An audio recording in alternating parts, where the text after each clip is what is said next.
მოგესალმებით. ირაკლი კირცხალია, ფრაქცია ქართული ოცნების თავმჯდომარის პირველი მოადგილეა ჩვენი სტუმარი. მოგესალმებით ბატონო ირაკლი, მადლობა გადაცემაში მონაწილეობისათვის. რამდენიმე თემას უნდა შევეხოთ და დავიწყოთ თვითმმართველობის არჩევნებით, რომელიც ოპოზიციისთვისაც იქცა მაშინ მონაწილეობა სამსჯელო თემად. ბოლო დღეებია მიუხედავად იმისა, რომ კარგა ხნის განმავლობაში გვახსოვს ისინი ამ საკითხის აქტუალობას დიდად ვერ ხედავდნენ. რას გეუბნებათ თქვენ ოპოზიციური პარტიების ლიდერების საჯარო განცხადებები, რამდენად კაფეოა მათი პოზიცია და აი ამ პოზიციებიდან გამომდინარე, როგორ მოჩანს ოქტომბრის მუნიციპალურ არჩევნებში პოლიტიკური მონაწილეობის ხარისხი. კი ბატონო, ნათია მოგესალმები. მივესალმები ჩვენს ტელემაყურებელს, დიდი მადლობა მოწვევისთვის.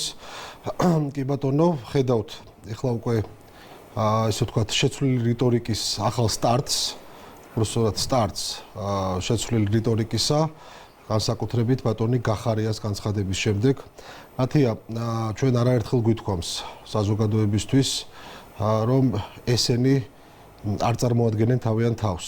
არც ბატონი გახარია და არც ის თითოეული დანაყოფი, რომელიც არის წარმოდგენილი დღეს ეგრეთ წოდებულ ოპოზიციურ ველზე, რაც ერთი დედა პარტიის ქვეშ გაერთიანებული ძალებია, რასაც ნაციონალური მოძრაობა ქვია. არაერთხელ გვითქვამს ჩვენი საზოგადოებისთვის და ეს დღესავით ნათელია, ამაზე მეტი მტკიცება და მხილებაც აღარ ჭირდება უკვე განსაკუთრებით ბოლო პერიოდში განვითარებული მოვლენებიდან გამომდინარე, რომ ისინი თავისით ვერ იღებენ ამ გადაწყვეტილებებს, ისინი იღებენ იმ გადაწყვეტილებებს და მოქმედებენ იმ სცენარით, რომელიც სცენარის მოდის მათი პატრონების მხრიდან, საზღვარგარეთ, რომელსაც ჩვენი საზოგადოება მათზე უკეთესად იცნობს და განსაკუთრებით ბოლო წლებში და ბოლო თვეებში განსაკუთრებით წინა საარჩევნოდ ძალიან კარგად გაიცნო სახელით და გვარებით ზოგი საქართველოში და ზოგი საქართველოს ფარგლებს გარეთ თავისი ძალიან ხშირი ჩართვებით და პირდაპირ პოლიტიკური განცხადებებით, რომელიც პირდაპირ ეხებოდა ჩვენ შიდა პოლიტიკას და თუნდაც წინა საარჩევნო პერიოდს.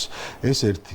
ეხლა რაც შეეხება ამ რიტორიკას, რომელიც რიტორიკაც ეხლა შეიცვალა და ესე ვთქვათ დასაწყისია ამ ახალი რიტორიკის, ესეც არის რაღაც ახალი დავალება და მე აუცილებლად უნდა ვახსენოთ ბატონი გახარიას თემას ალბათ ინტერვიუს განმავლობაში აუცილებლად მეუბრუნდებით, მაგრამ ერთგვარი ამათმა პატრონებმა იმ ძალებმა, რომელსაც რებრენდინგიც კი არ დაჭირდათ ევროკავშირის სტრუქტურებში და ზოგადად ევროკავშირის წევრ ქვეყნებში, რომელიც ღიად მოქმედებენ პირდაპირ გახსნილად და თავხედურად ყვარნახობენ თავიანთ დღის წესრიგს თითოეულ იმ ქვეყანას, რომელსაც ეგრეთ წოდებულ პარტნიორებად მოიხსენიებენ, ესე ვთქვათ, გასცეს უბრალოდ ერთგვარი დივერსიფიცირება მოახდინეს და თავის დროზეც ალბათ აი ეს დანაყოფება დაყოფა ამ კოლექტიური ნაცმოძრაობის მიზანი ეს იყო, რომ რაღაც გარკვეულ და წილად დივერსიფიცირება მოეხდინათ ამ რაღაც აგენტურულ ბაზარზე ჩვენს ქვეყანაში,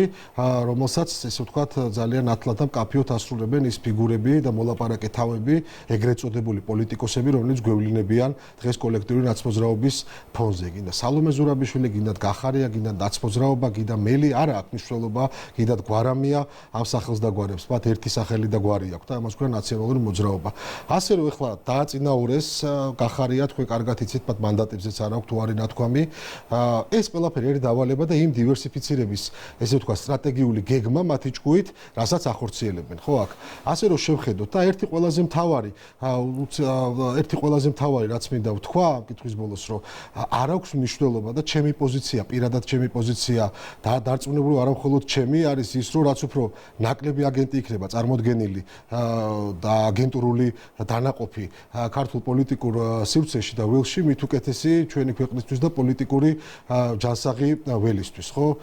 ეს ერთი. ასე რომ შევხედოთ პოლიტიკაში ვინც არის, ხა მინიმუმ ყველა ვერკვევით რას ნიშნავს რეიტინგი, მინიმუმ ნათია, მინიმუმ მათი რეიტინგი განახევრებულია თუ კიდე ისტორიულ მინიმუმზეა ყოველ შემთხვევაში მათი მოღვაწეობის პერიოდში, მათივე პატრონების გამოისობით, რაც აქ დაატრიალეს და ეს მცდელობაც ჰქონდათ ჩვენ ქვეყანაში, ასე რომ დარწმუნებულები არიან, რომ 64 მუნიციპალიტეტში სასტიკად დამარცხდებიან და უბრალოდ ახლა მიდის კიდევ ერთხელ ამ გეგმის დამუშავება, კიდევ ერთჯერ გავიმეორებ ამას, იმ დივერსიფიცირების გეგმის დამუშავება, რასაც მათივე პატრონები. მათ არგუმენტებსაც რომ გავყვეთ, ხომ ისინი ამბობენ, რომ აი ამ თემის გააქტიურება არის თვითონ ქართული ოცნებისთვის საინტერესო, იმიტომ რომ ქართულ ოცნებას ჭირდება ფართო პოლიტიკური ჩართულობის უზრუნველყოფა არჩევნებში და ეს შანსია ოპოზიციისთვის, რომ გარკვეულ დათმობაზე წამოიყვანოს ხელისუფლებაო. მაგალითად, გიგი უგულოვასაც ჰქონდა მცდელობა ერთგვარი საგზაო რუკა დაედო ოპოზიციისთვის და ერთ-ერთ ნაბიჯად განიხილებოდა აი ამ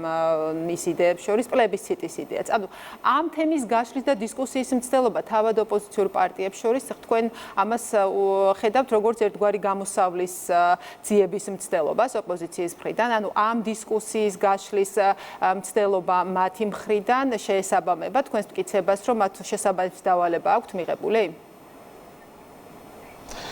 ამას მტკიცება არ ჭირდება, ნათია, რომ ისინი კონკრეტული დავალებებით მოქმედებენ, ეს საზოგადოებამ ძალიან კარგად იცის. თუნდაც საზოგადოების იმ ნაწილმა, რომელიც შეიძლება ძალიან აქტიურად არ იყოს, ესე ვთქვათ, რაღაც პოლიტიკურ ნიუსებში ჩართული და არ ადევნებდეს ძალიან დეტალურად და სიღრმისეულად პოლიტიკას თვალის თვალსაჩინოა, ხელის გულზეა ყველაფერი, განსაკუთრებით 2022 წლის შემდეგ.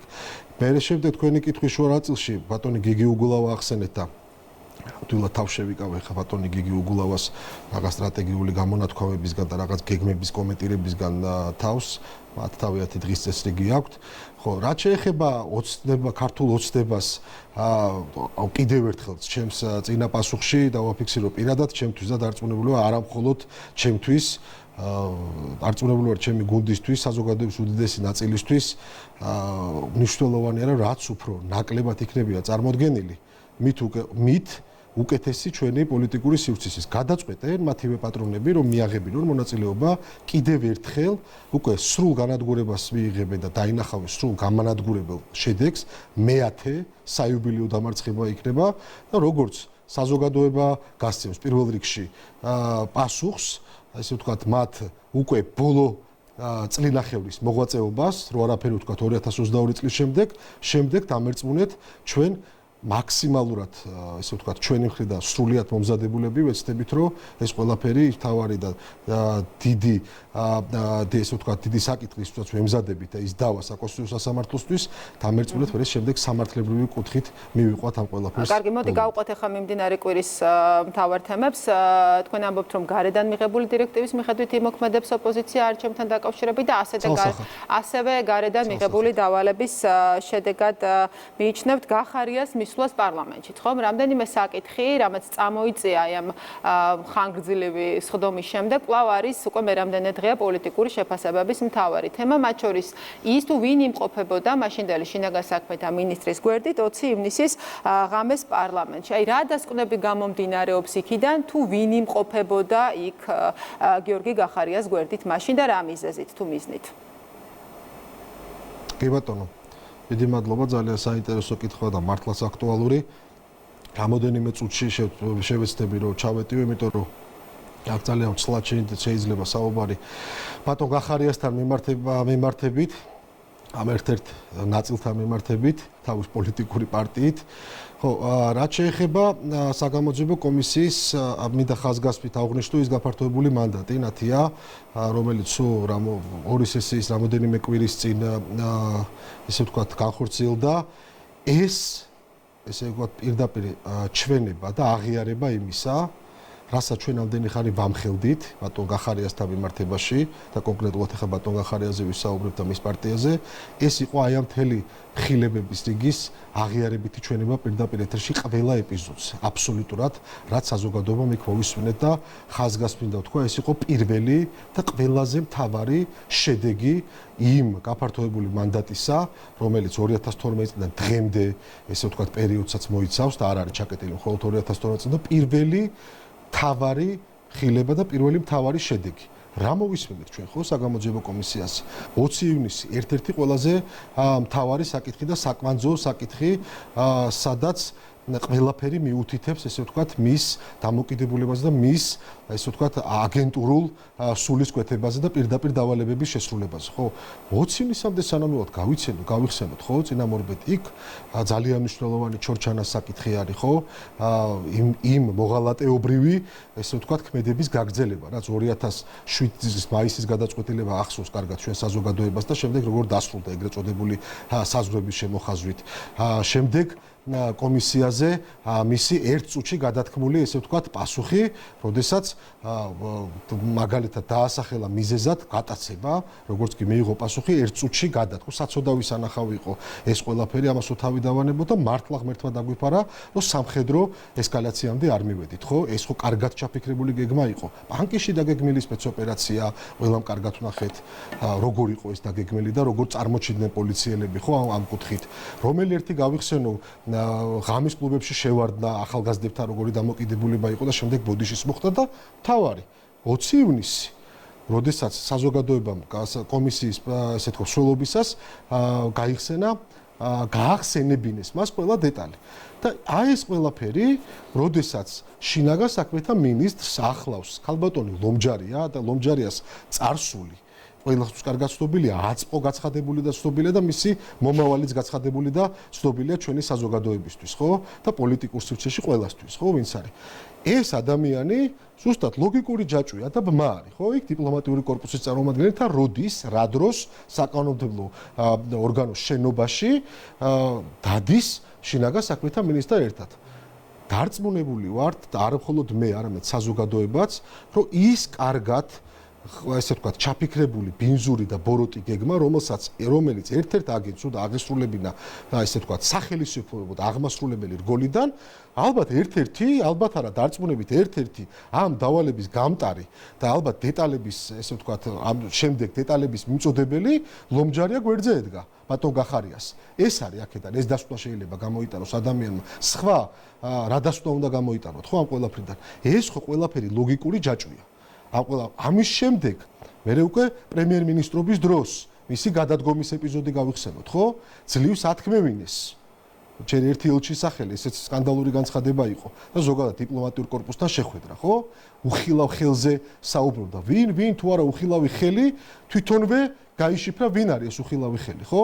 როდესაც ხედავთ, რომ სამუშაო დღის დაწყების 10 საათსა და 0 წუთზე ამერიკის შეერთებული შტატების საელჩოს ოფიციალურ Facebook გვერდზე ხედავთ განცხადებას და 28 წუთში ხედავთ ქვეყნის პრემიერ-მინისტრი ბრიფინგს გადადგომასთან დაკავშირებით და რა მოყვა ამ ყველაფერს მისი ოპოზიციაში წასვლა და 7 თვეში ბატონი სააკაშვილის არაჯნებთან ერთად შემოპარება აქ რევოლუციური სცენარის განსახორციელებლად და რომელი ქვეყნის სპეცსამსახურების ჩართულობით ესეც ძალიან კარგად იცის საზოგადოებამ. ეს არის და კიდევ ერთხელ ვამბობ, რომ ეს იყო ამ კომისიაზე გაფართოებული მანდატით პირველი და ყველაზე მნიშვნელოვანი მოსმენა იმ დიდი ქსელის და ჯაჭვის, აგენტურული ქსელის, რომელიც დღეს ესე ვთქვათ, წარბ შეუხრელად ასრულებს ნებისმიერ დავალებას, რომელიც წამოვა მათი პატრონებისგან ეგრეთ წოდებული deep state-გან, რომელსაც დღეს ფრთები აქვს გაშლილი უბრალოდ ევროკავშირის წევრ ქვეყნებში, წამყვან ქვეყნებში განსაკუთრებით და იმ არარჩეულ ბიუროკრატიებში თუ ხელდასხმულ პოლიტიკოსებში. ამის სრული ილუსტრაცია მოხდა და კი ბატონო, გამობრძანდნენ არჩევნებზე და ნახონ რა რეიტინგი აქვთ მათ. და აი მათი პატრონებიც ალბათ მიიღებენ გადაწყვეტილებას და ეს არის აი ამ დივერსიფიცირების ცდელობები, რომ აი რაღაცა სწვალობენ, რომ სადღაც როგორღაც გადაალაგონ თავისივე აგენტურა და სხვადასხვა სახელი და გვარები და სხვადასხვა ფერის პარტიები. კიდევ ერთ თემაზე მინდა მოვასწროთ საუბარი, საკანონმდებლო პაკეტი, რომელიც ითვალისწინებს რომელიც არეგულირებს ახლებურად გრანტების გაცემის წესს, უკვე მიღებულია პარლამენტში და თქვენი ყავით ხომ მომხსენებელი აი ამ თემაზე. ეს საკითხი იქცა საქართველოში დემოკრატიის საფრთხეების შესახებ კრიტიკის მორიგსაბაბად, მათ შორის ასეთი განცხადება ვნახეთ საერთაშორისო გამჭვირვალობის მხრიდან ორგანიზაციისგან, რომელიც პოზიციონირებს როგორც კორუფციის წინააღმდეგ გლობალური კოალიცია. აი ესეთი გამოხმაურების ფონზე დღეს თბილისში ბევრს გაახსენდა, რომ ამ ორგანიზაციის გერმანული წარმომადგენლობა რეგისტრირებულია, მათ შორის გერმანიის ლობისტების რეესტრში.